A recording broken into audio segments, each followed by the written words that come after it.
નમસ્કાર, સત્યમેવ જયતે લાઈવ ન્યૂઝમાં આપનું સ્વાગત છે। કેન્દ્રીય નાગરિક ઉડ્ડયન મંત્રી રામ મોહન નાયડુની તાજેતરની વડોદરા મુલાકાત બાદ શહેરના એરપોર્ટને લઈને અનેક મહત્વપૂર્ણ નિર્ણયો લેવાયા હોવાનું જણાવવામાં આવ્યું છે।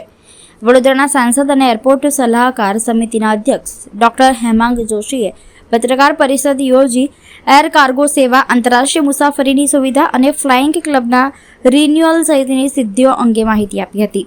કેન્દ્રીય નાગરિક ઉડ્ડયન મંત્રી રામ મોહન નાયડુની વડોદરા મુલાકાત દરમિયાન એરપોર્ટ ઓથોરિટીના અધિકારીઓ, એરપોર્ટ સલાહકાર સમિતિના અધ્યક્ષ તથા વડોદરા સાંસદ ડોક્ટર હેમાંગ જોશી અને તેમની ટીમે એરપોર્ટના વિકાસને લગતી વિવિધ રજૂઆતો કરી હતી।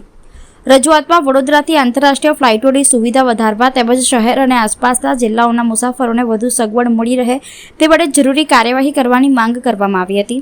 ઉપરાંત વડોદરા એરપોર્ટ ખાતે એર કાર્ગો સેવા શરૂ કરવા અંગે પણ રજૂઆત કરવામાં આવી હતી। ડોક્ટર હેમાંગ જોશીના જણાવ્યા મુજબ કેન્દ્રીય મંત્રીએ રજૂઆતોને ધ્યાનમાં લઈને માત્ર 4 દિવસમાં એર કાર્ગો સેવા માટે અંતિમ મંજૂરીની પ્રક્રિયા પૂર્ણ કરાવી છે। સાથે જ હબ એન્ડ સ્પોક મોડલ હેઠળ વડોદરાથી આંતરરાષ્ટ્રીય મુસાફરી કરતા મુસાફરો માટે એરપોર્ટ પર જ ઇમિગ્રેશન અને જરૂરી ચેકિંગની સુવિધા ઉપલબ્ધ કરાવવાની વ્યવસ્થા પણ કરવામાં આવી છે। આ ઉપરાંત ગુજરાત ફ્લાઇંગ ક્લબનું રિન્યુઅલ પણ પૂર્ણ થયું હોવાનું જણાવાયું હતું। સમગ્ર મુદ્દે સાંસદ ડોક્ટર હેમાંગ જોશી અને રાજ્યના મહિલા અને બાળ કલ્યાણ મંત્રી મનીષાબેન વકીલે પત્રકાર પરિષદમાં વિગતવાર માહિતી આપી હતી। વડોદરા આંતરરાષ્ટ્રીય એરપોર્ટ કે જેની અંદર તમામ પ્રકારની માળખાકીય સુવિધાથી સજ્જ આ એરપોર્ટ છે કે જેમાં ઇમિગ્રેશન, કસ્ટમ, કાર્ગો તમામ ફેસિલિટીની માળખાકીય સુવિધાઓ આપણી પાસે ઉત્પન્ન હતી। ગત અઠવાડિયે માનનીય કેન્દ્રીય મંત્રી શ્રી રામ મોહન નાયડુજી જ્યારે આવ્યા ત્યારે આપણા ઔદ્યોગિક જે સંગઠન છે FGI અને અમારી એરપોર્ટ એડવાઇઝરી કમિટી સાથે મળી અમારા એરપોર્ટ ડાયરેક્ટર શ્રી અને તમામ ચૂંટાયેલા પ્રતિનિધિશ્રીઓ, અમારા મંત્રીશ્રી અને તમામે અમે ચર્ચા કરી કે કઈ પ્રકારે વડોદરા એરપોર્ટને વહેલામાં વહેલી તકે એર કાર્ગો ફેસિલિટી શરૂ થઈ શકે, કારણ કે વડોદરા મધ્ય ગુજરાત એ ઔદ્યોગિક ક્ષેત્રે ખૂબ જ મહત્વનું સ્થાન ધરાવે છે અને અત્યારે ઘણા આપણા કાર્ગો કન્ટેનર્સ 100 કિલોમીટર કરતાં પણ વધારે દૂરથી એર કાર્ગો પોતાનું ઓપરેટ કરાવવા જઈ રહ્યા છે। એનાથી એ લોકોને માનવબળ અને ઘણા બધા ખર્ચનું એમને નુકસાન ભોગવવું પડતું હોય છે। ત્યારે આપને જણાવતા આનંદ થાય છે કે આપણને વડોદરા એરપોર્ટને માનનીય મંત્રીશ્રી દ્વારા પરામર્શ કર્યા બાદ એર કાર્ગો ઓપરેશનની મંજૂરી મળી ગઈ છે અને ટૂંક સમયમાં આવતા મહિનાની અંદર જ આપણે અહીંયાથી એર કાર્ગો સુવિધા શરૂ કરવામાં આવશે। ઇન્ટરનેશનલ એરપોર્ટની વાત હતી, એમાં હબ એન્ડ સ્પોક જે મોડલ એપ્લાય કરવા જઈ રહ્યા છે એ શું છે?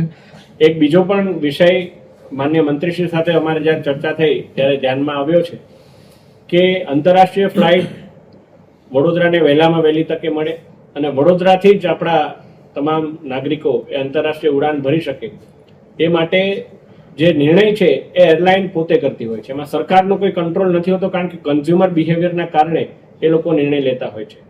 તો આ વિઝિબિલિટી એમને પેસેન્જરની મળે એ માટે થઈને અને આપણા વડોદરાના નાગરિકોને બે વાર ઇમિગ્રેશન ના કરવું પડે, સાથે સાથે આટલું દૂર 100 કિલોમીટર કરતાં વધારે દૂર જઈને એમને આંતરરાષ્ટ્રીય ફ્લાઇટ માટે જવું ના પડે એ માટે થઈને હબ એન્ડ સ્પોક મોડલથી વડોદરાથી જ તેઓ આંતરરાષ્ટ્રીય ફ્લાઇટ ભરી શકે।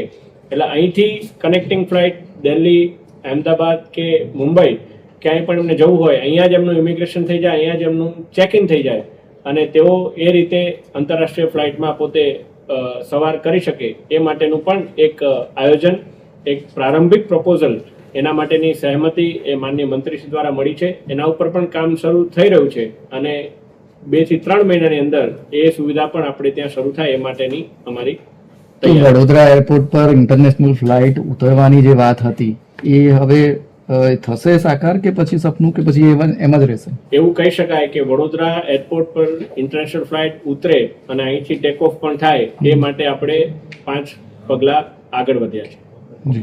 તો ક્યાં સુધી વડોદરાને ઇન્ટરનેશનલ એરપોર્ટનો ટેગ મળશે? આ તો એક વચલો રસ્તો કાઢેલો છે ને?